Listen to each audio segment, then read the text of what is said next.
Hi everybody and welcome to Framingham State University. Now it's been 25 years since the Challenger disaster, and tonight we're celebrating Krista McAuliffe and her memory by having 8th grade students share their science projects. Let's meet some of them and the people that put this event on. Okay, we're with Richard Stamos now. He has his science project here. Richard, tell me, what have you found with your research? Well, I found more about Venus. The Venus Climate Orbiter, the Akatsuki, is going to Venus to search out evidence of lightning and volcanoes. And if there is lightning, that means there is water vapor, which means there could have possibly been life there, which is pretty important. Do you think there was life there? Maybe. I don't know. It would be pretty cool. Any desire for you to be an astronaut? No, not really. Doesn't really suit me. But you would like to know if there was life on other planets, though? Yeah. This has just been beyond our wildest expectations, and as a former middle school science teacher, this does my heart good.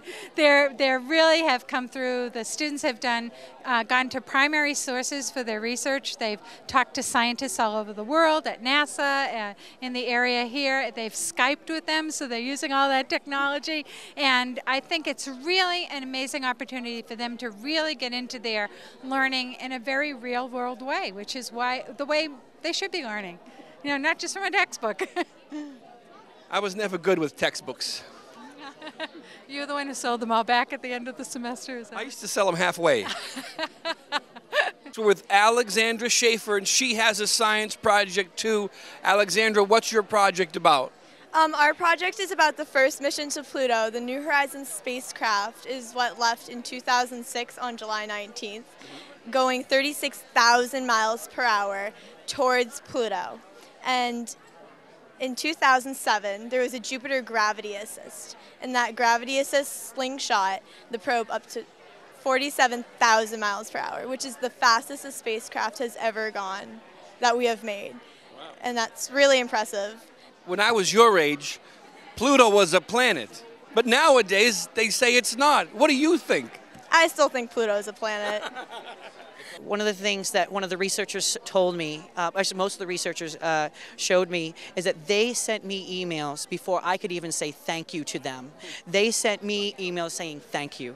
And that right there, saying how prepared my students were, it was just amazing for a teacher to hear that those experts were so engaged with the student, and the students were so engaged with them, and I gave them such a enriching experience, and they were so appreciative of that. We're with Nikita Godbolet, and you've made your project here. It's about a satellite that went to Venus. What's it all about, Nikita? Well, the people in Japan, JAXA, they're trying to get a satellite up into Venus to understand more about these mysterious winds that are circling Venus and some clouds that are made of sulfuric acid.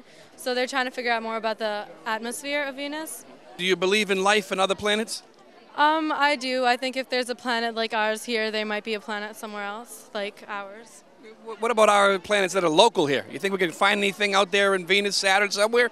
Well, it's really a weird atmosphere in Venus. I don't think there's going to be life on Venus because of the high temperatures, and there's a lot of carbon dioxide on Venus, so it's really, you won't be able to breathe it in.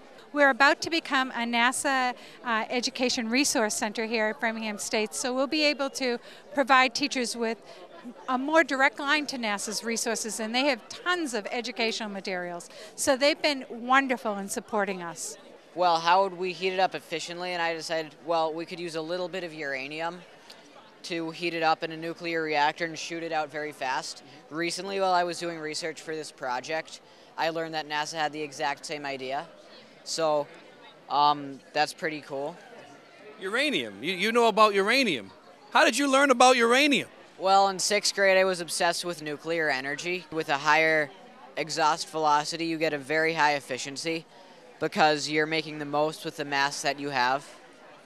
Do you want to be an engineer? I want to be an astronaut, and after that, I want to be an engineer. It's an amazing tribute to someone. How does it feel to you? Because you knew her, and now here you are working, running the center in her name. Yeah, it is amazing, and never a day goes by that we don't think about our responsibility to maintain integrity and world-class programs for teachers and for kids, because when you have a teacher who achieved what Krista did and then lost her life in the spacecraft, we definitely want to make sure that her name is held in the highest esteem. I think this is pretty important. It's a big event for both me and other classmates, and